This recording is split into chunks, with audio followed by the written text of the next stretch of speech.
आउज़ुबिल्लाहि मिनश्शैतानिर्रजीम बिस्मिल्लाहिर्रहमानिर्रहीम अल्हम्दुलिल्लाहि रब्बिल आलमीन अस्सलातु वस्सलामु अला रसूलिल करीम। उम्मीद है आप सब स्टूडेंट्स खैरियत से होंगे जिन्होंने ज्वाइन किया है। आज हमारी क्लास का टॉपिक है साइंस एंड फिक ऑफ मेंस्ट्रुएशन। लेकिन जैसे मैंने पहले आपको बताया कि हम मेंस्ट्रुएशन के साथ निफास और जो एबॉर्शन के बाद ब्लीडिंग है उसके मसाइल भी, यानी उसकी जो इस्लामिक रूलिंग्स है उसको भी डिस्कस करेंगे। सो टाइम वेस्ट किए बगैर, बिकॉज़ हमें 1 घंटे में इंशाल्लाह ये क्लास कंप्लीट करनी है। सो अब हम अपनी क्लास का आगाज़ कर लेते हैं। क्लास के स्टार्ट में सूरह तगाबून की आयत नंबर 16 है। इसका तर्जुमा मैं शॉर्टली आपसे शेयर करूंगी।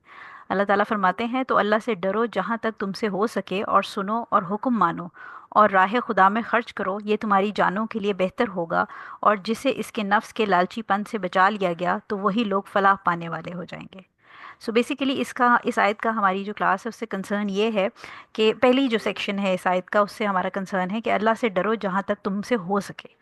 यानी जब कोई भी औरत हर महीने वलूगत के बाद, यानी जब उसको प्यूबर्टी आती है उसके बाद वो अपना पीरियड्स का एक साइकिल स्टार्ट होता है, उसको ब्लीडिंग होती है हर महीने। सो हर महीने वो एक पर्सनल इज्तिहाद करती है। पर्सनल इज्तिहाद से मुराद ये कि वो अपनी पाकी और नापाकी के बीच में डिफ्रेंशिएट करती है, क्योंकि ऑब्वियसली ये उसका एक एक उसका और उसके रब का मामला है। वो जाके किसी स्कॉलर से ज़रूर पूछ सकती है, लेकिन जनरली हर महीने उसने चेक करना होता है कि मैं पाक हो गई हूँ या नहीं हुई, या अगर बीच में ब्लीडिंग हो रही है तो क्या अब मैं नमाज़ पढ़ सकती हूँ या नहीं पढ़ सकती। तो हर महीने वो जाके किसी से मशवरा नहीं करेगी, तो वो एक बेसिक नॉलेज एक्वायर करेगी और उस बेसिक नॉलेज की बेस के ऊपर वो हर महीने एक पर्सनल इज्तिहाद करेगी और उस बेसिस पे वो अपनी पाकी नापाकी का डिसीजन लेगी और नमाज पढ़ेगी, रोज़े रखेगी, और जो बाकी उसके लिए परमिसिबल एक्ट हैं जो कि ड्यूरिंग मेंस्ट्रुएशन या ब्लीडिंग इम्परमिसिबल हो जाते हैं, यानी मना कर दिए जाते हैं, उनको वो दोबारा से रिज्यूम कर सकती है। ठीक हो गया। तो अल्लाह ताला से डरने की जो बात है वो बेसिकली ये है कि इसमें तकवा का इम्पोर्टेंस हमें फील होती है कि अगर कोई औरत जिसकी नॉलेज है और उसके अंदर अल्लाह ताला का डर नहीं है, तो वो पाक होने के बाद भी इंतज़ार करेगी, गुस्ल नहीं करेगी, अपनी नमाज़ें मिस करती रहेगी, अपने रोज़े मिस करती रहेगी। लेकिन जिस मुसलमान औरत को अल्लाह ताला का डर और तकवा होगा उसके दिल में, वो बड़ा केयरफुली इन चीज़ों को मॉनिटर करेगी, ताकि जैसे ही उसके उसके जो सिम्टम्स हैं पीरियड्स ख़त्म होने के वो आएँ, तो साथ ही वो गुस्ल करेगी और गुस्ल करके फिर वो अपने रिज्यूम करेगी जो उसकी इबादत हैं और बाकी मामला। सो पहले हम इंशाल्लाह क्लास के स्टार्ट में थोड़ा सा इसका गायनी का पर्सपेक्टिव देखेंगे और फिर हम जाएंगे इस्लामिक पर्सपेक्टिव के ऊपर। अच्छा, प्राइमरीली मेरी फील्ड डर्मेटोलॉजी है, लेकिन ये बड़ी बेसिक गायनी है इसलिए मैं आपको पढ़ा रही हूँ। ऑब्वियसली प्रॉपर जो गायनोकोलॉजी है वो एक गायनोकोलॉजिस्ट की फील्ड है। सो अगर आप इस पिक्चर को देखें तो ये जानना ज़रूरी है कि हमारा जो अंदर सेक्शुअल सिस्टम है, रिप्रोडक्टिव सिस्टम हर औरत का, वो कैसा है। इसमें अगर आप ये देखें तो ये यूट्रस है जिसको आप उर्दू में बच्चादानी कहते हैं। ठीक है, और ये यूट्रस से ये वजाइना है। ठीक है, यहाँ से जो हमें जो बाहर से सुराख फील होता है ये वजाइना है, और यूट्रस यानी बच्चादानी और वजाइना के बीच में जो जगह है वो ये सर्विक्स है। ठीक है, सर्विक्स कहते हैं, ये बर्थ कैनाल भी कहलाता है। इंग्लिश उर्दू में मुझे नहीं पता इसको क्या कहते हैं, लेकिन इंग्लिश में इसको बर्थ कैनाल भी कहते हैं। यानी बच्चा जो है वो इधर मौजूद होता है और फिर इस बर्थ कैनाल से गुजर के और विजाइना से आके यहाँ बाहर डिलीवर होता है। ठीक हो गया। ये ओवरीज हैं, ये आपको नजर आ रही हैं, दोनों राइट और लेफ्ट ओवरीज हैं। और ये जो हैं ये ट्यूब्स हैं, इनको आसान अल्फाज में ट्यूब ही कहा जाता है, बट इसको जो मेडिकल टर्म है उसमें फिलोपियन ट्यूब कहा जाता है। ये देखें दोनों साइड से। तो ये क्या करती हैं, ये यहाँ से एग्स जो बनते हैं ओवरी के अंदर, वो इस फिलोपियन ट्यूब से यहाँ से इधर भेजे जाते हैं, और स्पर्म जो है वो यहाँ से ट्रेवल करता हुआ ऊपर आता है यहाँ पर, और यहाँ से आके इस ट्यूब के अंदर जाता है और यहाँ पर वो एग के साथ मिल जाता है, और पहला जो बच्चे का सेल है जाइगोट जिसको कहते हैं वो बनता है। ठीक है। तो अगर आपने सुना हो कि लोग अक्सर जिनको प्रेगनेंसी नहीं हो रही होती, तो ये जो जगह है इसको फिर डॉक्टर्स कहते हैं कि चेक करें कि ये फेलोपियन ट्यूब के अंदर कोई यहाँ पर ये खाली जगह ऐसा तो नहीं है कि चिपकी हुई आपस में, या इसके अंदर कोई ऑब्स्ट्रक्शन है जिसकी वजह से बच्चे नहीं हो रहे। या जिस वक्त परमानेंट लाइगेशन होती है, जिस वक्त आप जैसे डेंजरस होता है जिन लोगों के लिए मल्टीपल प्रेगनेंसीज, तो उनके केस में क्या करते हैं कि ये जो फिलिपियन ट्यूब्स है इसको टाई कर देते हैं। वो एक अलग बहस है कि ये परमिसिबल है या नहीं, वो एक अलग फिकी मैटर है, लेकिन अभी हम प्योरली साइंस की बात कर रहे हैं।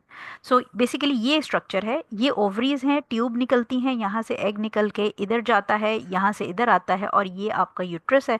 बेबी जो है वो यहाँ पर आके लग जाता है, इम्प्लांट हो जाता है। इम्प्लांट होने के बाद जब उसका टाइम आता है, 9 महीने पूरे होते हैं, तो वो यहाँ से इसको यूट्रस पुश करता है और इधर से ये बर्थ कैनाल से होता हुआ वजाइना के थ्रू बाहर डिलीवर हो जाता है। ठीक हो गया।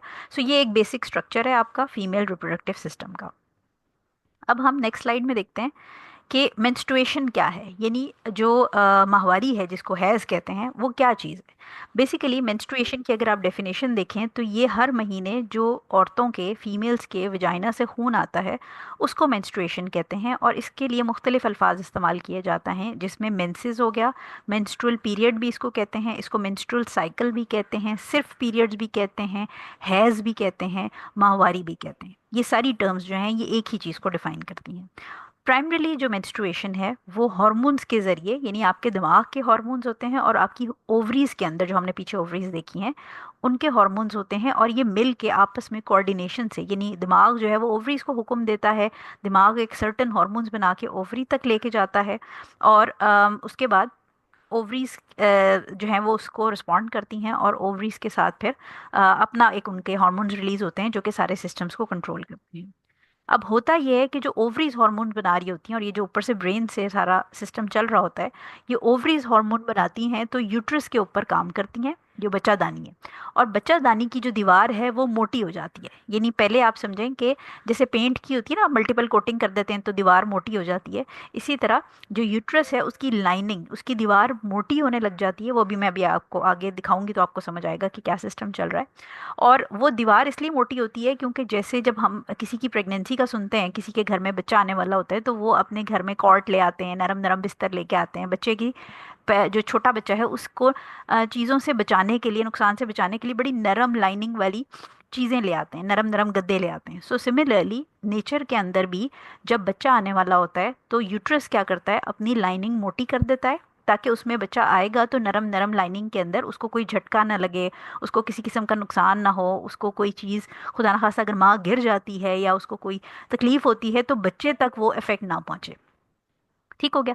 सो बेसिकली जो बच्चा है वो उस लाइनिंग में आके लगता है, और फिर अगर वहाँ पर प्रेगनेंसी ना हो, यानी हर महीने आप समझें यूट्रस आपकी बॉडी को तैयार करता है बच्चा रिसीव करने के लिए, यानी हर महीने वो बेचारा समझ रहा होता है कि बच्चा आ रहा है, क्योंकि जब एग रिलीज होता है तो जो एग का पर्पज़ है वो बच्चा बनाना है।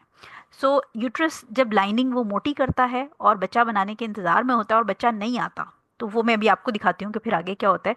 जो वो लाइनिंग सारी एक्स्ट्रा उठा के फेंकता है उसको हम पीरियड्स कहते हैं। ठीक है, वो मैं भी अभी आगे की स्लाइड में इंशाल्लाह हम देखते हैं। सो अगर कोई प्रेगनेंसी नहीं है तो हर महीने पीरियड्स की जो फॉर्म है उसमें वो लाइनिंग जो उसने गद्दे जमा किए होते हैं वो उठा के यूट्रस है वो बाहर फेंक देता है। और अगर प्रेगनेंसी है तो पीरियड्स बंद हो जाते हैं। इसीलिए हमें पता है ना कि अगर किसी को पीरियड्स मिस हो गए, 1 महीने पीरियड नहीं हो रहे, 2 महीने पीरियड्स नहीं हो रहे, तो वो मैरिड जो खवातीन है वो अपना प्रेगनेंसी टेस्ट कराती हैं फ़ौरन, कि पीरियड्स के पुएँ इसका मतलब है कि हो सकता है प्रेगनेंसी हो। सो लिहाजा अगर प्रेगनेंसी होती है तो फिर वो जो गद्दे होते हैं उन्होंने बच्चों को संभाल के रखना होता है, इसलिए पीरियड्स होना बंद हो जाते हैं। और जब प्रेगनेंसी नहीं होती तो फिर हर महीने जो वो लाइनिंग जमा हुई हुई होती है उसको यूट्रस उठा के बाहर फेंक देता है, और वो पीरियड्स की फॉर्म में ब्लीडिंग होने लग जाती है। पहले पीरियड्स होने से पहले जो है वो हम एक स्लाइड देख लेते हैं, जिसको प्री मेंस्ट्रुअल सिंड्रोम कहा जाता है या पीएमएस सिम्टम्स कहा जाता है, यानी पीरियड्स होने से पहले लोगों को सिम्टम्स जो डेवलप होते हैं। कुछ लोगों को ये सारे सिम्टम्स आ जाते हैं, कुछ लोगों को इनमें से थोड़े से सिम्टम आते हैं, और कुछ लोगों को इनमें से कोई सिम्टम भी नहीं आते। तो ज़रूरी नहीं है कि ये सिम्टम हर औरत को आए।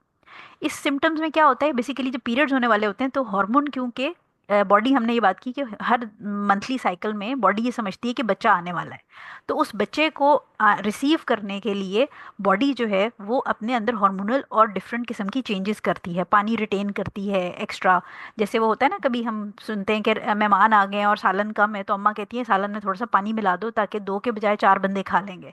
तो सिमिलरली बॉडी के अंदर जो ब्लड है, अब बॉडी समझ रही होती है कि मेरे अंदर एक बच्चा, एक मतलब एक के बजाय 2 लोगों को ये खून चाहिए, तो वो क्या करती है, खून में पानी मिलाना शुरू कर देती है, वाटर रिटेन करने लगती है।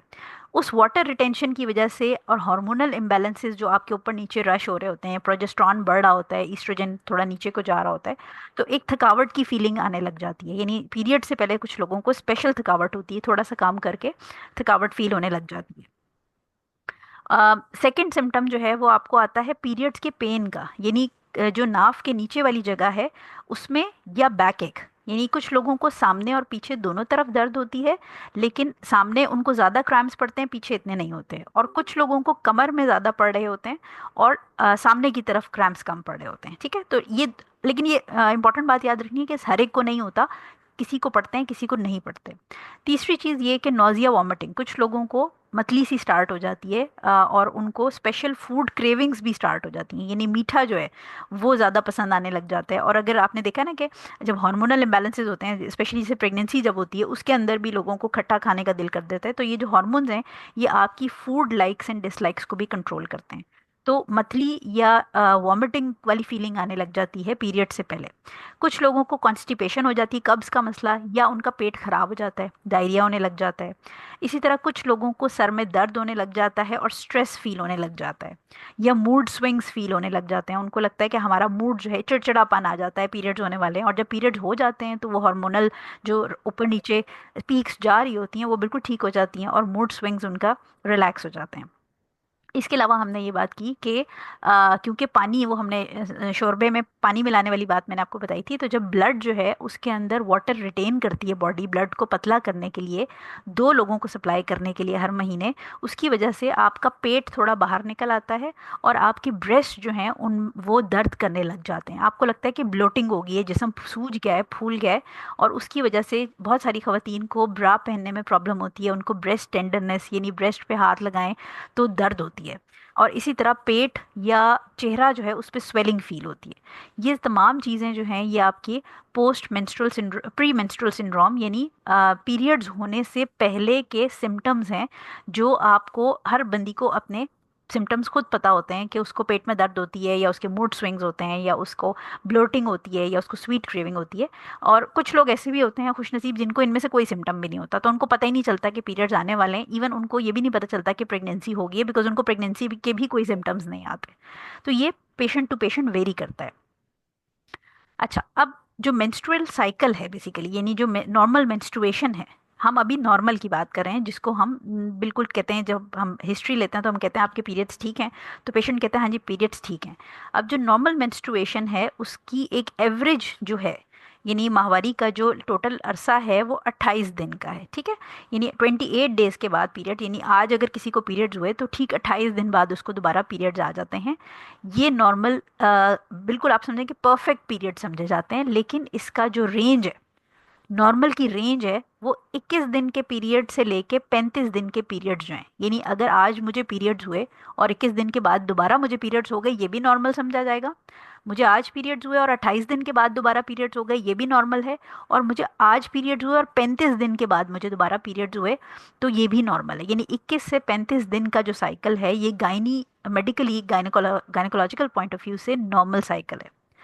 ज़्यादातर जो है ब्लीडिंग लोगों को 3 से 7 दिन होती है।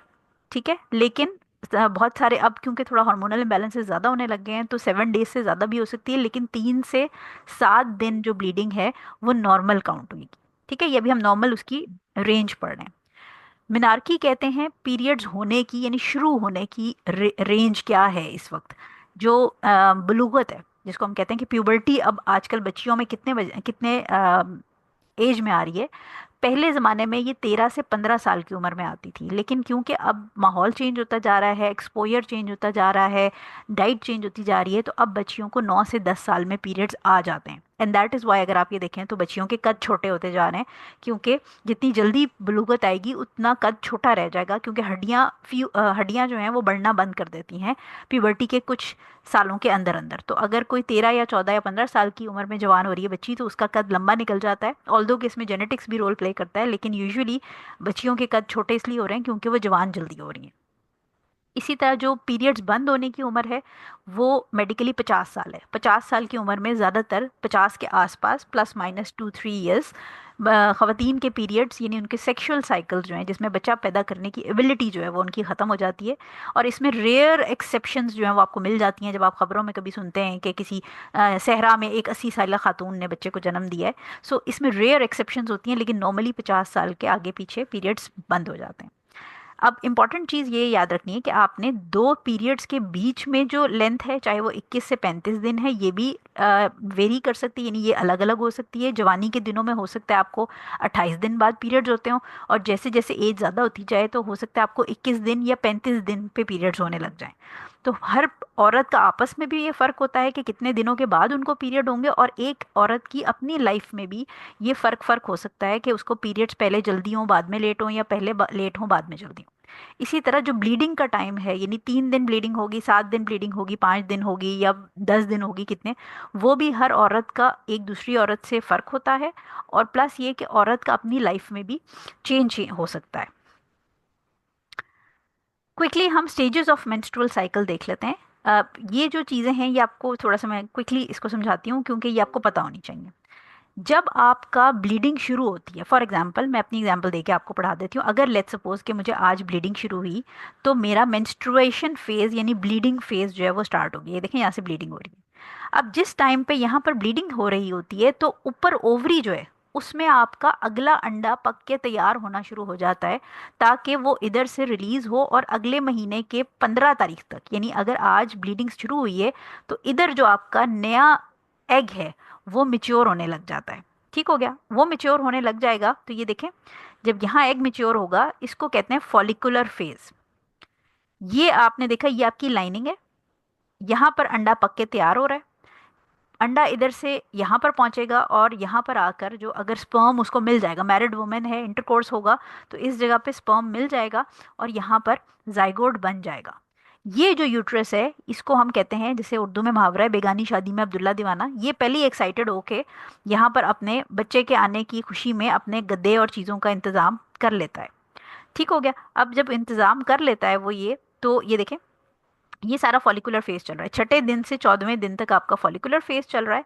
और ये देखें, ये एग इसने 14वें दिन, इसीलिए जो लोग कंसीव करना चाहते हैं उनको गायनेकोलॉजिस्ट कहती है कि आप जो आपकी पीरियड्स जैसे आज से शुरू हुए, तो आज के 14 दिन के आसपास आपने बेबी के लिए ट्राई करना है, क्योंकि 14 दिन ±2 डेज जो है यहाँ से एग रिलीज होता है, और वो इधर अवेलेबल होता है बच्चा बनाने के लिए। ठीक है, तो इसलिए जो गायनेकोलॉजिस्ट होती हैं, लोग, जिन मैरिड खवतीन को ये बात ज़्यादा बेहतर समझ आएगी, कि जो बेबी प्लान कर रहे होते हैं उनको कहा जाता है कि पीरियड्स के तकरीबन 12 से 16 दिन का जो 12वें से 16वां दिन होगा, यानी 12th से 16th डे, उस पर आपने बेबी के लिए एफर्ट करनी है, क्योंकि वो आपका ओव्यूलेशन डे होगा। ओव्यूलेशन से मुराद ये कि अंडा जो है वो रिलीज होके अवेलेबल होगा बच्चा बनाने के लिए। ठीक हो गया। और इसमें आप साथ साथ ये देखें कि ये जो चीज़ है, लाइनिंग, यूट्रस जो है वो एक्स्ट्रा अपनी शॉपिंग कर रहा है, और शॉपिंग करके वो यहाँ पर ढेर सारे मैट्रेसेस जमा कर रहा है, बिकॉज वो एक्साइटेड है कि बच्चा आने वाला है। ठीक हो गया। अब ये एग जो है, ये यहाँ पर, ये देखें तस्वीर में बना हुआ है, ये यहाँ बैठ कर तकरीबन 24 घंटे, 18 से 24 घंटे ये इंतज़ार करता है कि यहाँ पर स्पर्म आके इसको फर्टिलाइज कर दे। अगर वो फर्टिलाइज नहीं करता, तो एग यहाँ पर बैठे बैठे खुद ही डिसॉल्व होके मर जाता है, ख़त्म हो जाता है। और यूट्रस बेचारे को कोई खबर नहीं है कि उधर से बच्चा तो आ ही नहीं रहा, वो अपनी शॉपिंग में बिजी है। फाइनली 20वें दिन से आप ये देखें कि आगे जाकर, जस्ट सेकेंड, ये देखें, ये 20वें दिन से आगे जो है वो ल्यूटियल फेज स्टार्ट हो गई, और यहाँ पर एग भी गायब है। यूट्रस बेचारे को पता ही नहीं है, वो अपनी शॉपिंग करके उसने फुल लाइनिंग और घर तैयार किया हुआ है बच्चे के आने के लिए। फाइनली 28वें या 30वें या जितने भी आपके डेज का साइकिल है, उस पे जाके यूट्रस को खबर मिलती है कि ऊपर से बच्चा नहीं आ रहा, और उसको बड़ा गुस्सा चढ़ता है, और गुस्सा चढ़ के फिर वो क्या करता है, गुस्से में उठा के ये सारे गद्दे और जितनी शॉपिंग वॉपिंग उसने की हुई है वो उठा के वो बाहर फेंक देता है, और आपको ब्लीडिंग शुरू हो जाती है, आपको मेंस्ट्रुएशन शुरू हो जाती है।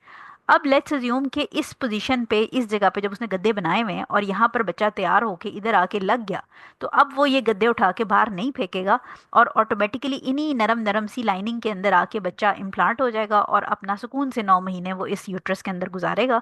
इसलिए जो लोग प्रेग्नेंट होती हैं, जो खवतीन, उनको फिर पीरियड्स होना बंद हो जाते हैं, क्योंकि ये जो मैट्रेसेस हैं, ये जो नरम नरम सारा स्पंजी लेयर है, ये यूट्रस संभाल के रखता है, और उसमें बेबी आके फिट हो जाता है। लेकिन अगर यहाँ पर बेबी नहीं पहुँचता, तो 28, 30, 21 जितने भी दिनों का आपका साइकिल है, उस पर यूट्रस को खबर मिल जाती है कि ऊपर से बच्चा नहीं आ रहा, और वो गुस्से में उठा के जितनी उसने एक्स्ट्रा शॉपिंग करके सामान जमा किया होता है वो उठा के वो घर से बाहर फेंक देता है, और आपको पीरियड स्टार्ट हो जाते हैं। ठीक हो गया।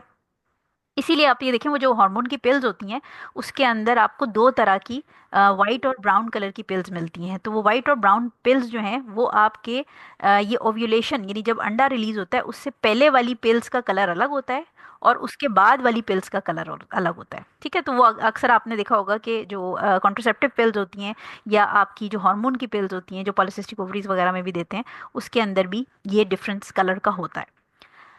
अच्छा, अब पीरियड्स के ब्लड का कलर जो है वो डिफरेंट डिफरेंट होता है। ग्रे भी होता है, ग्रे बहुत कम आपको देखने को मिलता है। ऑरेंज हो सकता है, पिंक हो सकता है, रेड हो सकता है, मरून सा हो सकता है या ब्लैक हो सकता है। इसमें नॉर्मली जो है वो आपका थोड़ा गाढ़ा सा मरूनिश सा होता है। अगर ग्रे कलर का ब्लड आ रहा है तो ये इन्फेक्शन की निशानी है और आपको इमीडिएटली जाके गायनोकोलॉजिस्ट को दिखाना है, क्योंकि बैक्टीरियल इन्फेक्शन जब होता है तो ब्लड जो है वो ग्रेइश से कलर का आ रहा होता है।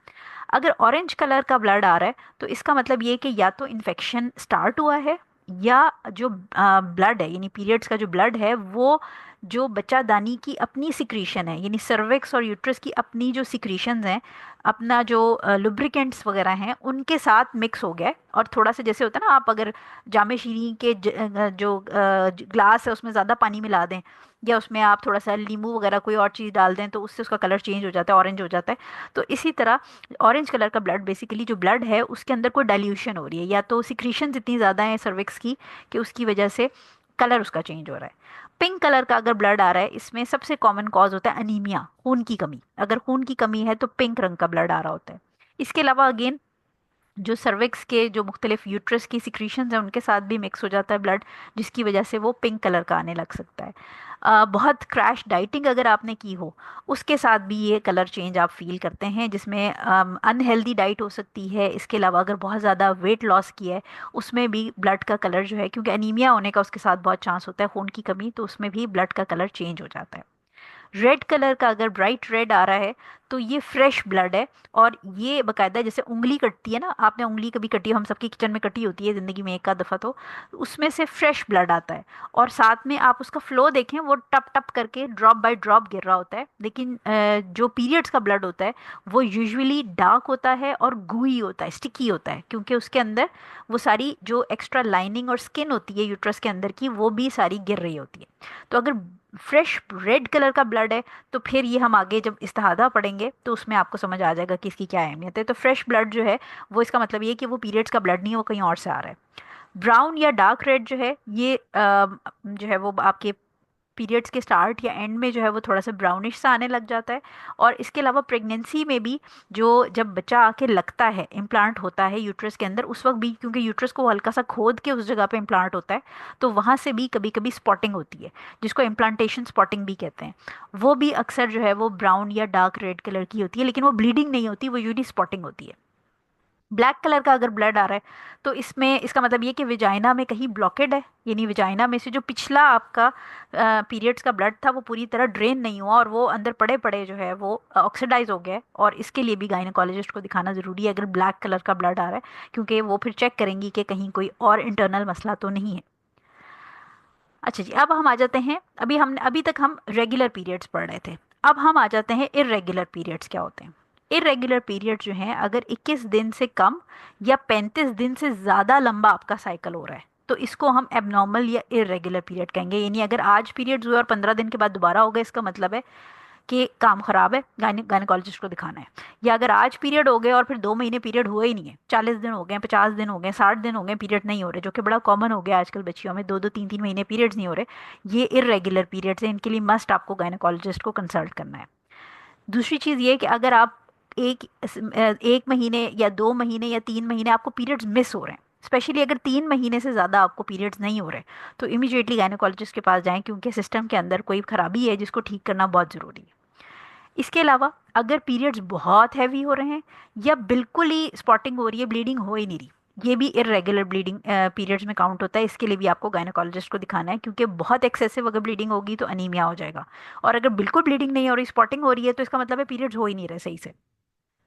इसके अलावा अगर 7 दिन से ज़्यादा पीरियड्स चल रहे हैं, लंबे, ब्लीडिंग हो ही जा रही है, 7 दिन के बाद भी ब्लीडिंग हो रही है, गायनेकोलॉजिस्ट को मस्त दिखाएं। अभी हम इस्लामिक पर्सपेक्टिव पे नहीं आए, अभी हम सिर्फ मेडिकल की बात करें, गायनेकोलॉजिस्ट को दिखाएं, उससे डिस्कस करें। इसके अलावा अगर आपको पीरियड्स में बहुत दर्द हो रही है, बहुत क्रैम्प्स पड़ रहे हैं पेट के अंदर और बिल्कुल हालत आपकी ख़राब हो रही है, लोग फेंट कर जाते हैं, बेहोश हो जाते हैं, नोज़िया वॉमिटिंग अगर बहुत ज़्यादा हो रहा है, उस केस में भी इसका मतलब है कि कोई चीज़ ख़राब है, कोई चीज़ मसला है, आपकी डाइट में मसला है, आपके लाइफस्टाइल में मसला है, किसी चीज़ में आपको डॉक्टर से कंसल्ट करना ज़रूरी है। इसके अलावा अगर किसी को ब्लीडिंग और स्पॉटिंग हो रही है पीरियड्स के बीच में, यानी दो साइकिल्स के बीच में स्पॉटिंग या ब्लीडिंग हो रही है, अगर उनके माहवारी या पीरियड्स खत्म हो गए यानी मीनोपॉज हो गया है, उसके बाद उनको दोबारा स्पॉटिंग ब्लीडिंग हो रही है, या हस्बैंड के साथ ताल्लुकात कायम करने यानी सेक्सुअल इंटरकोर्स के साथ उनको ब्लीडिंग स्टार्ट हो जाती है, तो आपने मस्ट मस्ट मस्ट गायनेकोलॉजिस्ट को जाके दिखाना है, बिकॉज ये बड़ी टेक्निकल सी प्रॉब्लम्स हैं और ये खुदा न खास्ता यूट्रस या सर्विक्स के कैंसर के साथ भी कनेक्टेड होती हैं, इसलिए आपने इसको बिल्कुल इजी नहीं लेना, इसको सीरियस लेना है और जाके फ़ौरन चेक कराना है। स्पेशली अगर आपको सेक्स के बाद यानी इंटरकोर्स के बाद अगर ब्लीडिंग हो रही है या पीरियड्स ख़त्म हो गए, बंद हो गए हैं और उसके बाद अचानक से स्पॉटिंग शुरू हो जाए, इस केस में मस्ट जाके दिखाएं डॉक्टर को। अच्छा, अब एबनॉर्मल जो ब्लीडिंग है साइकिल जो हो रहे हैं उसके मल्टीपल कॉजेज हैं। क्विकली हम इससे गो थ्रू कर लेते हैं कि फाइब्रॉइड आपने सबने नाम सुना होगा कि ये बेसिकली ग्रोथ हो जाती है यूट्रस के अंदर, जो टिश्यू है यूट्रस की जो लाइनिंग है वो इतनी मोटी सी एक बना लेती है, आप समझे एक बॉल सा बना लेती है जो छोटे बड़े किसी साइज का हो सकता है, और उसकी वजह से भी एक्स्ट्रा ब्लीडिंग स्टार्ट हो जाती है। इसके अलावा एडेनोमायोसिस और एंडोमेट्रियोसिस दो टर्म्स हैं जो कि यूट्रस यानी जो बच्चादानी है उसकी जो लाइनिंग है, उसकी जो तह तहें हैं उसके अंदर मुख्तलिफ ट्यूमर लाइक चेंजेस आने लग जाती हैं, लेकिन ये चेंजेस जो हैं वो खुदा न खास्ता इटसेल्फ कैंसर फॉर्म में नहीं होती, लेकिन ये कुछ हार्मोन्स को आगे पीछे करती हैं, लिहाजा इसके लिए भी गायनेकोलॉजिस्ट को दिखाना ज़रूरी है। इसके अलावा अगर कैंसर या कैंसर से पहले फर्स्ट स्टेज कैंसर या प्री कैंसेरियस लीजन्स होती हैं जिसकी केस में ब्लीडिंग का मसला हो सकता है, तो ये जो ब्लीडिंग वाली चीज़ है इसको आपने इग्नोर नहीं करना होता है इसको, क्योंकि बहुत लोग मैंने देखा है फॉर ग्रांटेड लेते हैं।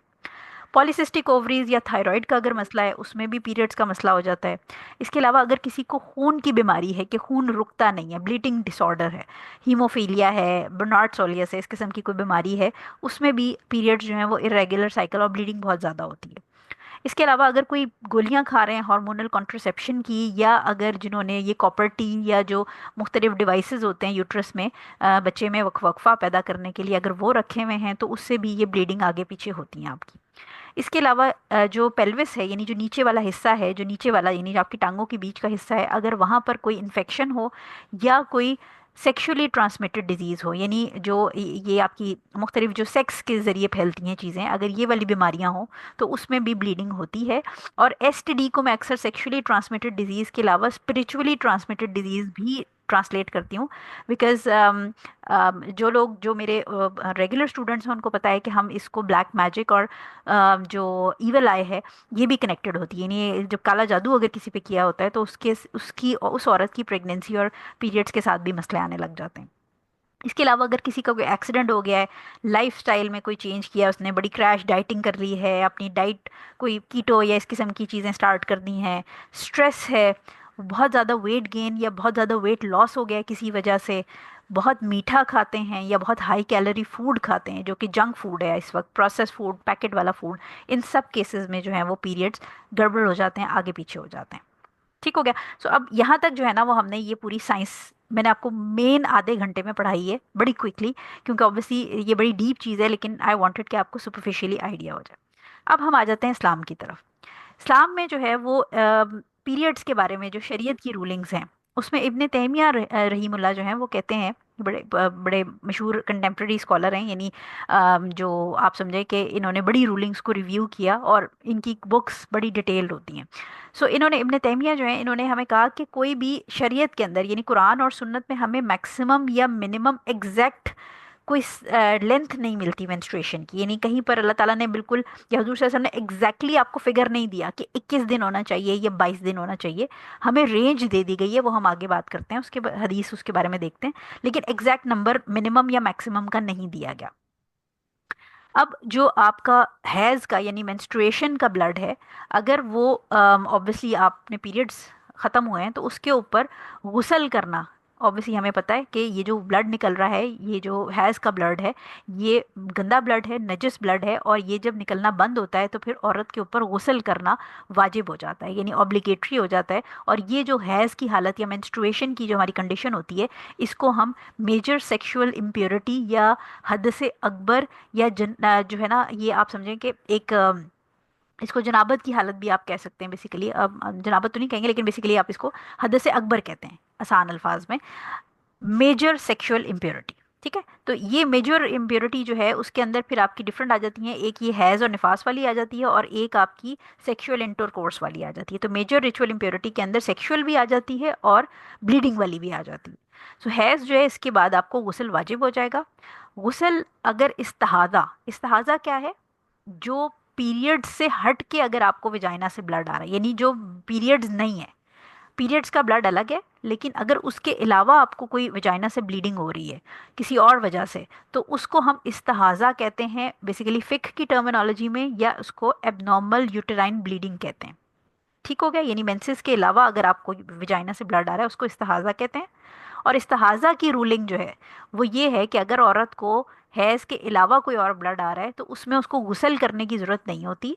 उसमें वो सिर्फ हर नमाज के लिए ताज़ा वज़ू करेगी। जैसे ही नमाज का अजान का वक्त होगा, अजान हुई और नमाज का वक्त स्टार्ट हुआ, वो अपना ताज़ा वज़ू करेगी और वज़ू करके वो नमाज पढ़ लेगी। यानी वो जो ब्लीडिंग है, क्योंकि वो मेंस्ट्रुएशन नहीं है, वो किसी और वजह से ब्लीडिंग हो रही है, लिहाजा उस ब्लीडिंग के साथ वो नमाज नहीं छोड़ेगी, वो अपने रोज़े नहीं छोड़ेगी, और वो अपने हस्बैंड को भी टाइम दे सकती है, वो तवाफ़ भी कर सकती है, इस किस्म के काम वो नहीं छोड़ेगी। लेकिन उसमें सिर्फ ये करना है कि आपने नमाज के लिए फ़्रेश वज़ू करना है। एक वज़ू में आपने नमाजें नहीं निकालनी, अगर वज़ू टूटा है या नहीं टूटा, आपने हर नमाज के लिए सेपरेट वज़ू करना है। सो बेसिकली हैज़ के अंदर, पीरियड्स के अंदर औरतें जो हैं वो नमाज नहीं पढ़ सकती, रोज़ा नहीं रख सकती। इसके अलावा कुरान पाक का जो मुसहफ़ है जिसमें प्योर अरबी है उसको हाथ नहीं लगा सकती, तवाफ़ नहीं कर सकती, अपने हस्बैंड के साथ सेक्सुअल इंटरकोर्स नहीं कर सकती। इसके अलावा आइडियली इसके अंदर थोड़ा सा डिफरेंस है ओपिनियन का, कि औरतें क्या हैज़ की हालत में मस्जिद में बैठ सकती हैं या नहीं। लेकिन फिलहाल क्योंकि हम इसको इस साइड पे नहीं लेके जा रहे, तो अभी आपने ये याद रखना है कि मस्जिद में से वो गुजर सकती हैं अपनी कोई ज़रूरी चीज़ अगर उन्होंने उठानी है, लेकिन बैठे नहीं, वो मस्जिद में हैज़ की हालत में बैठे नहीं। ऑल्दो कि इसमें बड़ी डिटेल है, वो हम अपने बुलुगुल मराम वाली क्लास में पढ़ते हैं हदीस से, इस वक्त उसका टाइम नहीं है, बट जनरली आप बैठेंगे नहीं। अगर आपको कोई फ़ोन उठाना है या वहाँ पर बैग रह गया आपका मस्जिद में, आपको अचानक से पीरियड शुरू हो गए हैं, तो आप ये चीज़ें कर सकते हैं, ये बैग उठा सकते हैं जाके। अच्छा, अब पीरियड्स खत्म होने की क्या निशानियां हैं, ये अब हम इस्लामिकली बात करें। ठीक है, अब हमने साइंस को पीछे रख दिया, अब हम प्योरली इस्लामिकली बात करें। इस्लाम में औरत के पीरियड्स खत्म कैसे आपको पता चलेगा मेरे पीरियड्स खत्म हो गए? दो निशानियां हैं। सबसे मेजर निशानी ये कि आप वाइट टिश्यू पेपर लें, यानी फॉर एग्जांपल आपका जो पैड है उसके ऊपर कोई स्पॉटिंग भी नहीं आ रही और ब्लीडिंग भी नहीं आ रही, आपने पैड पूरा रखा है। अब क्या करेंगे, आपने टॉयलेट जाना है, और पी करने से पहले, यानी ये नहीं है कि आपने इस्तिंजा कर लिया उसके बाद आप चेक करें, आपने 2-3 घंटे 4 घंटे अगर वॉशरूम नहीं इस्तेमाल किया, आपने वॉशरूम जाना है, आपने वाइट कलर का टिश्यू पेपर लेना है और उससे अपने वजाइना को वाइप करना है, साफ करना है, थोड़ा अंदर की तरफ करके। और फिर आपने सफ़ेद लाइट के अंदर देखना है कि वो जो वाइट टिश्यू पेपर है उसके ऊपर वाइट कलर का डिस्चार्ज आना चाहिए। अगर उस पर येलो डिस्चार्ज आ रहा है, कोई ब्राउन डिस्चार्ज आ रहा है या किसी और रंग का डिस्चार्ज आ रहा है, इसका मतलब है आप पाक नहीं हुए। आपको प्योर वाइट डिस्चार्ज उस वाइट टिश्यू पेपर पे नजर आना चाहिए। या तो ये इसकी पाकी, यानी इसका मतलब है कि अब आप पाक हैं, अब आप गुस्ल कर सकते हैं। अगर आपको येलो डिस्चार्ज आ रहा है या कोई और रंग का, आप गुस्ल नहीं कर सकते, अभी आप पाक नहीं हुए। इसी तरह अगर कुछ लोग होते हैं जिनको डिस्चार्ज नहीं आ रहा होता, उनके केस में फिर कहा जाता है कि अगर आपको ड्राइनेस आ रही है, तो ड्राइनेस जो है वो आपने उसके अंदर क्या करना है कि थोड़ा सा टिश्यू को उंगली से अपने विजाइना के अंदर इंसर्ट कर लें, बहुत अंदर नहीं घुसा लीजिएगा, बट थोड़ा सा अंदर इंसर्ट करें। तो विजाइना क्योंकि अंदर से सूखा नहीं होता, विजाइना के अंदर लाइनिंग के अंदर फ्लूइड्स होते हैं, तो आपने अंदर थोड़ा सा इंसर्ट करेंगे, या टेम्पन जो लोग यूज़ करते हैं टेम्पन्स, वो अगर आप हल्का सा इंसर्ट करें तो उसको वाइट आना चाहिए, उसके ऊपर जो डिस्चार्ज आएगा वो कलर्ड नहीं होना चाहिए। तो जब ये आप देखेंगे तभी आप गुस्ल कर सकते हैं, अदरवाइज आप गुस्ल नहीं कर सकते। ये भी हम नॉर्मल लोगों की बात कर रहे हैं, हम इस्तिहाज़ा या जिनको पूरा महीना खून आता रहता है उनकी बात नहीं कर रहे। ये नॉर्मल लोगों की बात हो रही है जिनको 6 दिन 5 दिन 7 दिन 8 दिन पीरियड्स होते हैं और फिर ब्लीडिंग कम होती है और फिर आहिस्ता आहिस्ता स्पॉटिंग पे आ जाती है। स्पॉटिंग पे आने के बाद उनको फिर वो इस तरह साफ करके देखेंगे। ठीक हो गया। अब बुखारी के अंदर जो है वो हमें एक उम्मे जो हज़रत आयशा रज़ी अल्लाह ताला अन्हा है, बेसिकली उनकी एक हदीस मिलती है कि हज़रत आयशा रज़ी अल्लाह ताला अन्हा को, जो औरतें हैं वो कन्फ्यूजन का शिकार होती थी, तो वो अपने जो कॉटन के पीसेज होते थे वो भेजती थी देखने के लिए कि क्या हम पाक हो गए हैं, इसके ऊपर जो कलर है उसको देख के हमें बता दें। तो हज़रत आयशा रज़ी अल्लाह ताला उनको कहती थी कि जल्दबाजी नहीं करनी जब तक तुम सफ़ेद रंग का डिस्चार्ज ना देख लो, यानी जो तुम्हारी कॉटन है। अब ऑब्वियसली हमारे पास टिश्यू है क्योंकि कॉटन तो अंदर ऑलरेडी चिपक जाती है, लेकिन जो टिश्यू है वो बड़ा एक ईजी वे है। आप वाइट टिश्यू पे जब चेक करेंगे तो अगर आयशा रजी अल्लाह ताला अन्हा आज के दौर में होती तो वो आपको कहती कि वाइट टिश्यू पेपर के ऊपर जब तक तुम वाइट डिस्चार्ज ना देखो तब तक जल्दबाजी नहीं करनी तुमने गुसल करने में। ठीक हो गया। सो वाइट कलर का जब तक आप नहीं देखेंगे तब तक आप गुसल नहीं करेंगे। अच्छा, अब इम्पॉर्टेंट चीज़ ये है कि अगर आपने गुसल कर लिया और गुसल करने के 1 या 2 दिन बाद आपको येलो या ब्राउन कलर का डिस्चार्ज आया, तो आपने परेशान नहीं होना, आपने इसको बिल्कुल इग्नोर कर देना है। इसके बारे में दाऊद के अंदर हदीस नंबर 307 है, जिसमें उम्मे अतिया रज़ी अल्लाह ताला अन्हा फरमाती हैं, कहती हैं हम हैज़ से पाक हो जाने के बाद जर्दी और गदलेपन को कुछ नहीं समझते थे, यानी येलो और ब्राउन डिस्चार्ज। एक दफ़ा आपने अपना वाइट पूरा देख लिया, तहारत देख ली, टिश्यू पे वाइट डिस्चार्ज देख लिया, आपने गुसल कर लिया। अब गुसल करने के चाहे 2 घंटे बाद आपको ब्राउन डिस्चार्ज नजर आए, या आपको 2 दिन बाद येलो डिस्चार्ज नजर आए, या ब्राउन डिस्चार्ज नजर आए, या इवन स्पॉटिंग भी नजर आए, इवन स्पॉटिंग भी नजर आए, आपने उसको इग्नोर करना है, आपने अपने आप को धोना है और धो के और वजू करके नमाज पढ़नी है। ठीक हो गया। लेकिन अगर ये कलर डिस्चार्ज आपके पीरियड्स के साथ साथ चल रहा है और आपने बीच में वाइट डिस्चार्ज नहीं देखा, तो फिर ये जो कलर्ड है येलो और ब्राउन, ये आपके पीरियड्स का हिस्सा है। ठीक हो गया। यानी अगर बीच में वाइट डिस्चार्ज आ गया, इसका मतलब है कि आप पाक हो गए, अब आप गुसल कर लें। लेकिन अगर आपको वाइट डिस्चार्ज नजर ही नहीं आया, तो फिर ये जो येलो और ब्राउन डिस्चार्ज आ रहा है, ये आपके पीरियड्स की ही एंड में, आप समझें कि यूट्रस झाड़ू लगा के एंड का कचरा निकाल रहा है। तो ये पीरियड्स का हिस्सा ही समझा जाएगा। जब तक सफ़ेद वाला डिस्चार्ज नहीं देखेंगे आपने गुसल नहीं करना। चाहे आपको 7वें दिन ये आ रहा है सफ़ेद डिस्चार्ज, चाहे 8वें दिन आ रहा है, चाहे 9वें दिन आ रहा है, चाहे 10वें दिन आ रहा है, आपने सफ़ेद डिस्चार्ज देखे बगैर अपना गुसल नहीं करना। ठीक हो गया। अभी हम ये नॉर्मल लोगों की बात कर रहे हैं, हम उन लोगों की बात नहीं कर रहे हैं जिनको 15-15 दिन पीरियड्स हो रहे हैं। ठीक है, उसका मैं भी आगे आके बता रही हूँ आपको। अच्छा, अब हम आते हैं एबनॉर्मल लोगों पर। एबनॉर्मल लोगों का क्या मसला है कि जो हमने पीछे पढ़े थे कि अगर उनको 7 या 8 दिन से ज़्यादा ब्लीडिंग हो जा रही है, ब्लीडिंग रुक ही नहीं रही, और जो ब्लीडिंग है उसमें आप फ़र्क कर सकते हैं बकायदा, यानी इस्तिहादा जो होती है वो पीरियड्स का ब्लड नहीं होता। इस्तिहादा आपको कोई और मसला है, कहीं फाइब्रॉइड से ब्लड आ रहा है, या किसी और जगह से, यूट्रस की किसी और जगह से ब्लड आ रहा है, उसमें कोई और मसला है जो कि पीरियड से रिलेटेड नहीं है, उसको हम इस्तिहाजा कहते हैं। ठीक है, यानी ये इर्रेगुलर है, नॉन मेंस्ट्रुअल ब्लड है, और इसकी 3 अलग निशानियां होती हैं पहचानने की। कोई भी थोड़ी सी भी जिसकी कॉमन सेंस चलती है औरत, वो इस ब्लड को पीरियड्स के ब्लड से अलग पहचान सकती है। जो इस्तिहाजा है उसका ब्लड कैसा होता है?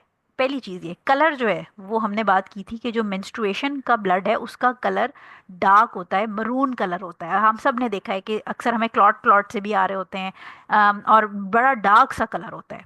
लेकिन जो इस्तिहाजा का ब्लड है, यानी जो इरेगुलर ब्लड है, या आप समझें कि वो कहीं फाइब्रॉइड या किसी और जगह से आ रहा है, निकल विजाइना से ही रहा है, लेकिन है वो किसी और मसले का ब्लड, तो वो जो ब्लड है वो फ्रेश रेड कलर का होता है, जैसे उंगली कटने का ब्लड है, वो इस्तिहाजा का ब्लड है। यानी अगर आपको बिल्कुल फ्रेश रेड ब्राइट कलर का ब्लड निकल रहा है, इसका मतलब है कि ये पीरियड्स का ब्लड नहीं है।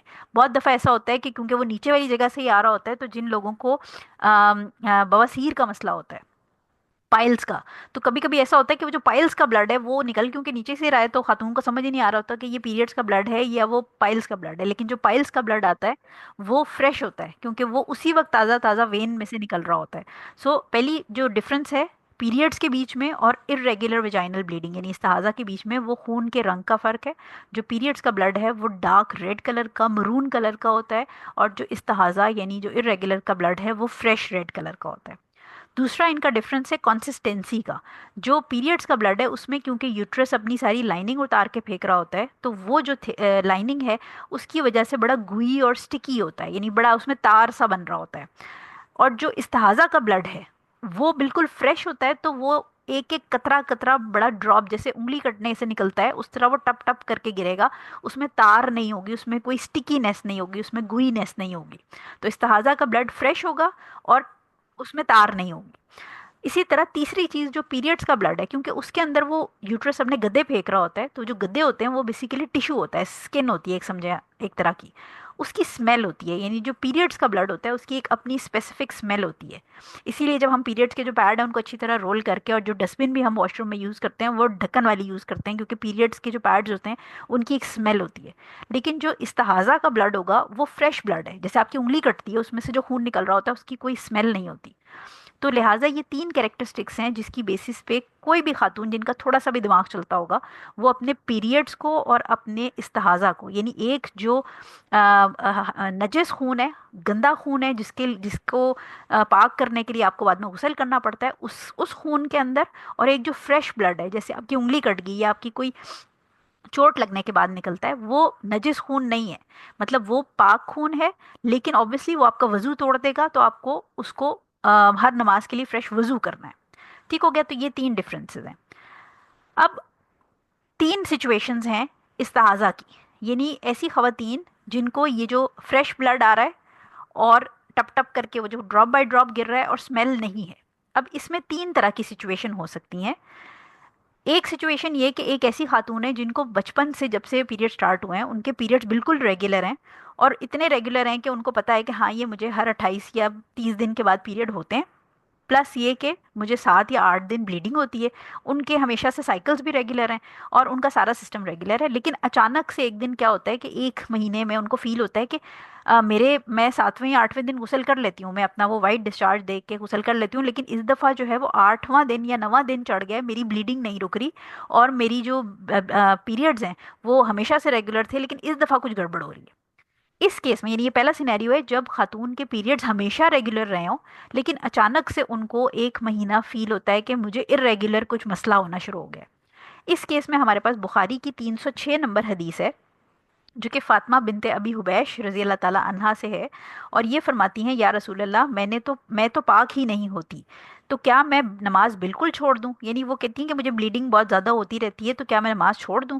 नबी करीम सल्लल्लाहु अलैहि वसल्लम ने फरमाया, ये रग का खून है, रग कहते हैं वेन को, ये रग का खून है, हैज़ का नहीं, इसलिए जब हैज़ के दिन, जिनमें कभी पहले तुम आदतन आया करती थी, वो आए तो नमाज छोड़ दिया करो, और जब अंदाजे के मुताबिक वो दिन गुजर जाएं तो खून धो डालो और नमाज पढ़ लो।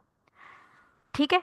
इससे हमें ये पता चलता है कि जिस औरत के जो रेगुलर पीरियड्स थे, अगर उसको अचानक से एक महीना लगता है कि मेरी ब्लीडिंग ज़्यादा हो रही है, इस दफ़ा पीरियड 7वें 8वें दिन क्रॉस कर गए हैं, अभी तक ब्लीडिंग चल रही है, उस केस में क्योंकि उसको पीछे से अपना साइकिल पता है कि एग्जैक्टली मेरा ये साइकिल है और कभी भी लाइफ में चेंज नहीं हुआ, लिहाजा हुजूर सल्लल्लाहु अलैहि वसल्लम कह रहे हैं कि तुम अपना जो तुम्हारा आदतन पीछे ब्लड आता था तुम उसका ही हिसाब लगाओ, और उसके बाद जो एक्स्ट्रा ब्लड है, यानी तुम्हारी एक्स्ट्रा ब्लीडिंग नहीं रुक रही, उसको तुम इग्नोर करके अपना खून धो डालो, यानी उसको अपने ऑब्वियसली अपने आप को आप वॉश कर लें, वॉश करके नया पैड रखें, और उसके बाद वजू करें, और आप अपना, यानी ऑब्वियसली जो आप 7वें दिन गुसल करते थे, अगर आपका 8वें दिन भी ब्लीडिंग चल रही है, आपने अपने रेगुलर साइकिल के हिसाब से गुसल करना है, गुसल करके अपना पैड चेंज करना है, और उसके बाद हर नमाज के लिए आपने फ्रेश वजू करना है। ये किन औरतों की बात हो रही है? जिनका हमेशा से साइकिल रेगुलर था, और अचानक से, यानी अगर वो 7वें दिन गुसल कर लेती थी अपनी तहारत देखे, लेकिन अब इस दफ़ा ये हुआ कि 8वें दिन भी उनको ब्लड रुक नहीं रहा। इस केस में हुजूर सल्लल्लाहु अलैहि वसल्लम कह रहे हैं कि जो तुम्हारी आदतन पुराना जो था उसको तुम टैली करो, 7 दिन 5 दिन 6 दिन, उसके बाद तुम गुसल करो, और गुसल करके तुम अपनी नमाजें दोबारा से शुरू कर दो। ठीक हो गया, क्योंकि वो ये कह रहे हैं कि ये, मतलब आप सोचिए 1400 साल पहले हुजूर सल्लल्लाहु अलैहि वसल्लम को पता है कि ये जो ब्लड है, ये जो एक्स्ट्रा आ रहा है, ये वेन में से आ रहा है, ये पीरियड्स का ब्लड नहीं है। तो मतलब सुभान अल्लाह, ये कितनी इंपॉर्टेंट बात है जो हम इतने सालों के बाद मेडिसिन में पढ़ रहे हैं, वो हुजूर सल्लल्लाहु अलैहि वसल्लम ने 1400 साल पहले कह दी। तो ये केस नंबर 1 हो गया। अगर औरत को अपने हमेशा से सिस्टम रेगुलर है, तो फिर वो अपने रेगुलर के साथ ही स्टिक करेगी, और फिर गुसल कर ले, और गुसल करके, यानी ब्लीडिंग अगर उसकी नहीं बंद हो रही, ब्लीडिंग की बात हो रही है, अगर उसको ब्राउन डिस्चार्ज आ रहा है तो फिर वो उसने वेट करना है कि ब्राउन डिस्चार्ज वाइट में कन्वर्ट हो जाए। लेकिन अगर उसकी ब्लीडिंग ही नहीं बंद हो रही और ब्लीडिंग कॉन्टिन्यूसली हो ही जा रही है, तो फिर वो अपने पुराने डेज पे स्टिक करेगी, और गुसल करे, और ब्लड धो के नया पैड लगाए, और आराम से अपनी नमाज पढ़े, और हर नमाज के लिए ताज़ा वजू कर ले। ये केस नंबर 1 हो गया। केस नंबर 2 क्या है कि अगर उसके पीरियड्स रेगुलर नहीं थे, यानी पीरियड्स उसके रेगुलर कभी भी नहीं थे, बल्कि उसको हमेशा से ही ऑन एंड ऑफ जो है ना गड़बड़ रहती थी, इरेगुलर पीरियड्स थे। तो फिर उसने क्या करना है कि जो मैंने आपको तीन डिफरेंसेस बताए हैं पीरियड्स के ब्लड और इस्तिहाज़ा के ब्लड के, उसने उससे जज करना है कि ये खून का रंग क्या है, खून की कंसिस्टेंसी क्या है, और खून में स्मेल है या नहीं। इसके बारे में हमें जो हदीस मिलती है वो बेसिकली हज़रत आयशा रज़ी अल्लाह ताला अन्हा नरेट कर रही हैं कि फ़ातिमा बिनत अबी जहाश रज़ी अल्लाह ताला अन्हा इस्तिहाज़ा की दायमी मरीज़ा थी। दायमी मरीज़ा का मतलब वो हमेशा से उनको ये इस्तिहाज़ा का यानी एबनॉर्मल जो ब्लीडिंग है उसका मसला रहता था। हुजूर सल्लल्लाहु अलैहि वसल्लम ने इन्हें फरमाया, हैज़ के खून की रंगत स्याह होती है, आसानी से पहचान हो सकती है। जिन अयाम में ये खून आ रहा हो तो इन अयाम में नमाज छोड़ दो, और जब कोई दूसरा हो यानी दूसरा ब्लड तुम्हें फ्रेश ब्लड आने लग जाए तो वज़ू करके नमाज पढ़ लिया करो। ठीक हो गया। यानी बेसिकली वही बात कि अगर औरत को इरेगुलर है हमेशा से, उसको पता ही नहीं है कि मुझे महीने की 15 तारीख को पीरियड्स होने होते हैं, कभी उसको महीने की 20 तारीख को आ जाते हैं, आगे पीछे रंग बिरंगा से स्केड्यूल है, और ना उसको ये समझ आती है कि कभी 6 दिन ब्लीडिंग होती है, कभी 12 दिन ब्लीडिंग होती है, तो इस केस में वो फिर उसके कलर से डिफ्रेंशिएट करेगी कि अगर फ्रेश ब्लड आ रहा है इसका मतलब है कि ये इस्तिहाज़ा का ब्लड है, ये वेन में से आ रहा है, ये यूट्रस की वो लाइनिंग वाला गद्दों वाला ब्लड नहीं है। तो वो कलर, कंसिस्टेंसी यानी उसकी जो तार बन रही है या नहीं बन रही, और प्लस उसकी स्मेल, ये तीन चीज़ों से डिफ्रेंशिएट करेगी। जब उसको लगे कि ये ब्राइट रेड कलर का है, इसमें स्मेल नहीं है और इसमें तार भी नहीं है, टप टप करके वो कमोड के अंदर गिर रहा है, तो फिर इसका मतलब ये वेन में से आ रहा है, ये पीरियड वाला ब्लड नहीं है। सो लिहाजा वो एक दफ़ा गुसल कर ले और उसके बाद वो अपनी हर नमाज के साथ फ्रेश वजू करे। और जब उसको लगे कि अब काला ब्लड आने लग गया है और स्मेल है और उसमें तार आने लगी है, तो वो अपनी नमाज छोड़ दे। ये सेकंड सिनेरियो हो गया। थर्ड सिनेरियो ऐसी खातून का है जो कि मतलब वो बिल्कुल ही आप समझें कि नाइव हैं, उनको कुछ नहीं पता दुनिया में, उनको अपने पीरियड्स की डेट्स भी नहीं पता, और वो अपने खून में भी फ़र्क नहीं कर पा रही। मतलब कोई ऐसी कुछ ऐसी खवातीन होती है ना जिनको कुछ समझ नहीं आता ज़िंदगी में। तो अगर ऐसी कोई खातून है जिनके पीरियड्स भी हमेशा से रेगुलर हैं और प्लस वो कलर और इन चीज़ों से डिफ्रेंशिएट भी नहीं कर पा रही, इस केस में वो क्या करें कि अपने एक रफली महीने के कोई भी 6 या 7 दिन फिक्स कर लें। यानी अगर ये उन खातून की बात हो रही है जिनको अचानक से कभी भी ब्लड आ जाता है और पीरियड्स भी कभी रेगुलर नहीं थे और उसका वो कलर वगैरह देख के उसको डिफ्रेंशिएट भी नहीं कर सकती, फिर वो कोई से 6 या 7 दिन महीने के फिक्स कर लें कि ये मेरे पीरियड्स हैं, और बाकी दिनों में वो फिर उसको, क्योंकि वो ऑब्वियसली हम कहते हैं ना कि अल्लाह ताला किसी पर उसकी बर्दाश्त से ज़्यादा बोझ नहीं डालता, तो अब किसी को इतनी अकल समझ है ही नहीं, वो डिफ्रेंशिएट कर ही नहीं सकती, तो फिर वो अपनी अकल के मुताबिक कोई से दिन महीने के 6 या 7 दिन रख लें कि ये जो मेरी ब्लीडिंग है ये इसको मैं पीरियड्स काउंट कर लेती हूँ, और बाकी सारा जो टाइम है उसमें वो गुस्ल करके और अपनी हर नमाज के लिए फ़्रेश वज़ू करें। एक ये तरीका हो सकता है। और दूसरा तरीका ये हो सकता है कि वो अपनी एज की, अपने साइज़ की, जितना वेट उनका है, तो अपने इर्द गिर्द को अपनी फ्रेंड या अपनी बहन या अपनी कज़न्स वगैरह में कोई देख लें और उनके साथ अपना, अगर उनका जो कज़न है उनका साइकिल अगर नॉर्मल है, या एक घर में जैसे देवरानियाँ जिठानियाँ रहती हैं तकरीबन आगे पीछे सेम एज ग्रुप की हैं, तो वो उनके साथ अपना साइकिल भी क्यों कर सकती हैं। अगर उनको कुछ नहीं समझ आ रहा कि ठीक है जब इसके पीरियड्स होने लग जाएंगे तो मैं अपने आप को पीरियड्स में काउंट कर लूँगी, क्योंकि अगर उनका साइकिल नॉर्मल है तो आप उनके साथ क्यों करके अपना साइकिल भी चला सकते हैं। इसकी जो हमें डिटेल है वो हमें मिलती है हमना बिनते जहाश रज़ी अल्लाह ताला अन्हा। वो फरमाती हैं कि मैं सख्त किस्म के आर्ज़ा इस्तिहाज़ा में मुब्तला रहती थी।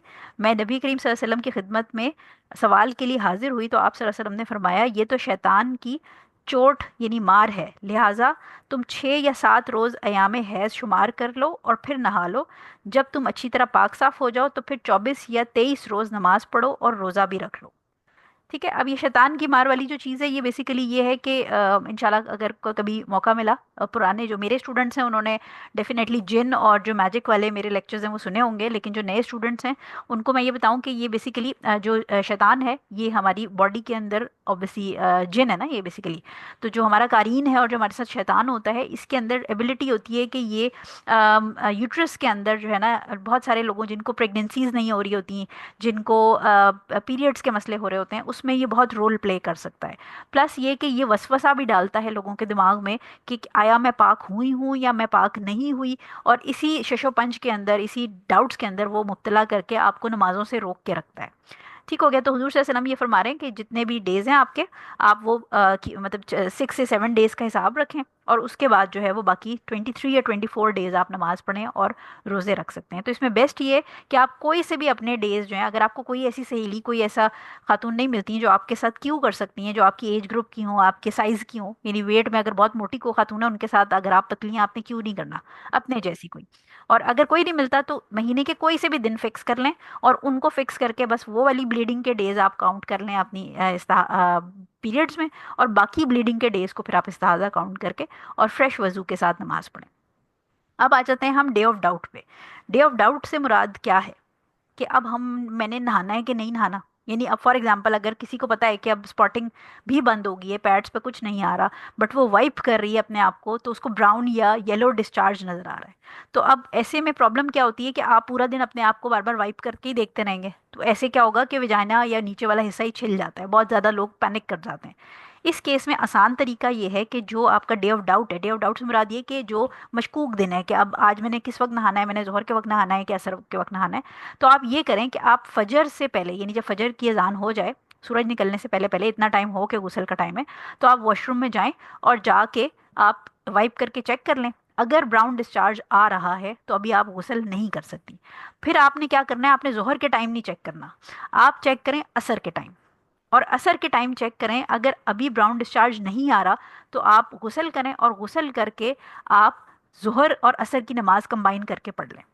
ठीक हो गया, बजाय इसके कि आप हर नमाज से पहले क्रेजी हो जाएं और आप अपने सारे काम छोड़ के ये चीज़ें ये चेक करते रहें। ये स्कॉलर्स कहते हैं कि ये आसानी है कि आप असर के टाइम चेक कर लें, और असर के टाइम अगर आप पाक हो गए हैं तो फिर आप जोहर और असर कंबाइन कर सकते हैं, पहले जोहर के 4 फ़र्ज पढ़ लें फिर असर के 4 फ़र्ज पढ़ लें गुसल करके।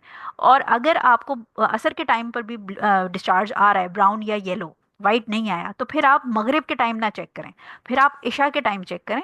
और इशा के टाइम अगर आप पाक हो गए हैं तो गुसल करें, और पहले मगरिब अदा कर दें 3 फ़र्ज, और उसके बाद आप इशा के 4 फ़र्ज अदा कर लें। ठीक हो गया। इससे ये होगा कि आपके पास हैसल कम होगी, आप पूरा दिन टिश्यू लेके बाथरूम में नहीं घुसे रहेंगे। और मसला ये होता है कि अगर आप अपने आप को बहुत ज़्यादा वाइप भी करते रहेंगे तो वो डिस्चार्ज आके एक्यूमुलेट ही नहीं होगा, तो आपके टिश्यू पे कुछ आएगा नहीं, आपको कन्फ्यूजन होगी, समझ ही नहीं आएगा। ठीक हो गया। ये चीज़ आई होप आपको समझ आ गई है। अब क्विकली बस हमारी 2 स्लाइड्स हैं, इसके अंदर निफास हम बात करेंगे। निफास किसको कहते हैं? बच्चे पैदा होने के बाद जो ब्लीडिंग होती है औरत को, यानी जब इमिजिएटली डिलीवरी के बाद से ब्लीडिंग शुरू होती है, उसको फिक के अंदर निफास कहते हैं। इसको उर्दू में आप सवा महीना भी कहते हैं, इसको उर्दू में आप छिल्ला भी कहते हैं, और इस किस्म के काफ़ी टर्म्स होते हैं। सो ये वो ब्लीडिंग है जो बच्चे के पैदा होने के बाद तकरीबन 40 दिन तक मैक्सिमम चलती है। मैक्सिमम, अगर किसी को 40 दिन से ऊपर ब्लीडिंग हो रही है तो उसको मस्ट जो है वो जाके पहले तो गायनोकोलॉजिस्ट को दिखाना चाहिए, क्योंकि मेडिकली भी इसको 40 दिन से ऊपर नहीं चलना चाहिए। सो अगर किसी औरत को 40 दिन से ऊपर ये जो निफास है ये चल रहा है, तो उसको भी हम इस्तिहाज़ा वाली रूलिंग में ही लेंगे, यानी मैक्सिमम जो कट ऑफ टाइम है निफास का, यानी जो ब्लीडिंग है जिसमें हमने नमाज नहीं पढ़नी या हमने रोज़ा नहीं रखना या हस्बैंड को टाइम नहीं देना, वो 40 दिन है। 40 दिन से ज़्यादा अगर हो रही है तो आप 40 दिन के ऊपर गुसल करेंगे, और उसके बाद जो एक्स्ट्रा आपका ब्लीडिंग हो रही है उसको आप इस्तिहाज़ा की रूलिंग लेकर हर नमाज के लिए फ्रेश वज़ू करेंगे। आप रोज़े भी रख सकते हैं, आप मुसहफ़ को हाथ भी लगा सकते हैं, आप अपने हस्बैंड को भी टाइम दे सकते हैं। ठीक हो गया। तो अगर औरत को 40 दिन से ऊपर चल रहा है तो ये आपको बात समझ आ गई कि वो निफास में काउंट हो नहीं होगा 40 दिन से ऊपर, और वो इस्तिहाज़ा में काउंट होगा, और उसकी रूलिंग इस्तिहाज़ा की लगेगी। अगर किसी औरत को 40 दिन से पहले, लेट्स अज्यूम कि उसको 20 दिन के बाद ब्लीडिंग बंद हो गई, ब्लीडिंग बंद हो गई, तो अब वो इंतज़ार ना करे कि 40वां दिन होगा तो मैं गुस्ल करूंगी। अगर उसको ब्लीडिंग बंद हो गई है, उसने अपने आप को साफ करके देखा, वाइट डिस्चार्ज आ रहा है, तो वो गुस्ल कर ले। 20वें दिन, 25वें दिन, 11वें, 40 दिन से पहले पहले अगर उसकी ब्लीडिंग बंद होगी, वो पाक होगी, वो गुस्ल करे, अपनी नमाज अपने रोज़े दोबारा शुरू करे, अपने हस्बैंड को टाइम देना शुरू कर सकती है। लेकिन अगर इसी 40 दिन के अंदर उसको दोबारा ब्लीडिंग स्टार्ट हो जाए तो फिर वो रुक जाएगी, क्योंकि अब ये दोबारा जो 40 दिन के अंदर अंदर दोबारा अगर ब्लीडिंग आ गई है तो वो निफास है, तो उसमें वो नमाज वगैरह नहीं पड़ेगी। ठीक हो गया। यानी अगर 40 दिन से पहले ब्लीडिंग बंद हो गई तो वो इंतज़ार नहीं करेगी कि 40 दिन पे ही जाके मैं गुस्ल करूंगी, वो 40 दिन से पहले अपना तहारत देख लेती है, वो गुस्ल करे, हस्बैंड को टाइम दे, नमाज पढ़े, बाकी सारे काम करे। बट 40 डेज के अंदर अंदर अगर उसको ब्लड वापस आ जाता है तो फिर ये है कि वो भी नफास काउंट होगा, और वो फिर दोबारा से नमाज पढ़ना छोड़ देगी। ठीक हो गया। सो आई होप कि ये वाली जो नफास की बड़ी सिंपल सी रूलिंग है, 40 दिन कट ऑफ टाइम है, 40 दिन से ऊपर भी इस्तिहाज़ा है, 40 दिन से पहले अगर ख़त्म हो जाता है तो गुस्ल करें, नमाज पढ़ें, 40 दिन के अंदर अगर ब्लीडिंग वापस आ जाती है तो नमाज पे दोबारा स्टॉप लगा दें। लास्ट हमारी जो चीज़ है वो ब्लीडिंग आफ्टर मिस कैरेज है। ब्लीडिंग आफ्टर मिस कैरेज जो है वो क्या है कि इसमें आपने टाइम देखना होता है कि जो बेबी है, एबॉर्शन हुआ है या मिस कैरेज, वो कितने टाइम का बेबी था। अगर तो मिस कैरेज 80 दिन की यानी जो प्रेगनेंसी की डेट, जो कंसेप्शन है वहाँ से 80 दिन गुजरे हैं, 80 दिन से पहले अगर मिस कैरेज हो जाता है, जो 80 दिन तकरीबन रफली आपके 2.5 से 3 महीने बनेंगे। तो अगर प्रेगनेंसी के 2.5 से 3 महीने के अंदर, क्योंकि 3 महीने 90 दिन होते हैं तो आपने 80 काउंट करना है बेसिकली, उसके अंदर अगर मिसकैरेज हो जाता है तो जो ब्लीडिंग होगी उसको निफास नहीं कहते, ये इस्तेहाज़ा होगी। इसमें आपने रोज़ा भी रखना है, आपने नमाज भी पढ़नी है, आप हस्बैंड को भी टाइम दे सकते हैं। यानी पहले तकरीबन अंदाजन एक रफली 80 दिन का मतलब है 3 महीने। फर्स्ट 3 मंथ्स में अगर मिसकैरेज हो जाए तो ये ब्लीडिंग गंदी नहीं है, नापाक नहीं है, इसको आप इस्तेहाज़ा समझेंगे। इसमें आप हर नमाज के लिए फ़्रेश वज़ू करेंगे, हस्बैंड को टाइम भी दे सकते हैं, रोज़े भी रख सकते हैं। अगर आपकी ब्लीडिंग, खुदा न खास्ता किसी का बच्चा जो है वो 120 दिन के बाद उसका एबॉर्शन हुआ है, ठीक है, यानी 120 डेज का मतलब है रफली 4 महीने, ठीक है, 4 महीने की प्रेगनेंसी थी और 4 महीने की यानी 120 डेज का मतलब 4 महीने, तो 4 महीने के बाद अगर किसी का बच्चा मिसकैरेज हुआ है, एबॉर्शन हुआ है, तो वो जो ब्लीडिंग है वो निफास समझी जाएगी और उसमें फिर वो 40 दिन वाली जो हमने रूलिंग पढ़ी थी वही लगेगी। ठीक हो गया।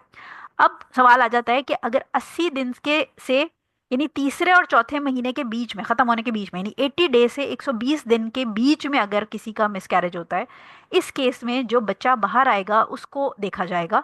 अगर वो लोथड़ा है, खून का उसकी शेप नहीं है कोई, तो ये निफास नहीं होगी ब्लीडिंग, क्योंकि अभी वो बच्चा इंसान की फॉर्म में आया ही नहीं था। तो उसके अबॉर्ट होने से जो ब्लीडिंग होगी वो निफास नहीं होगी, उसमें आप वही अपनी नमाज रोज़ा कायम रखेंगी, सिर्फ वज़ू फ्रेश करेंगी।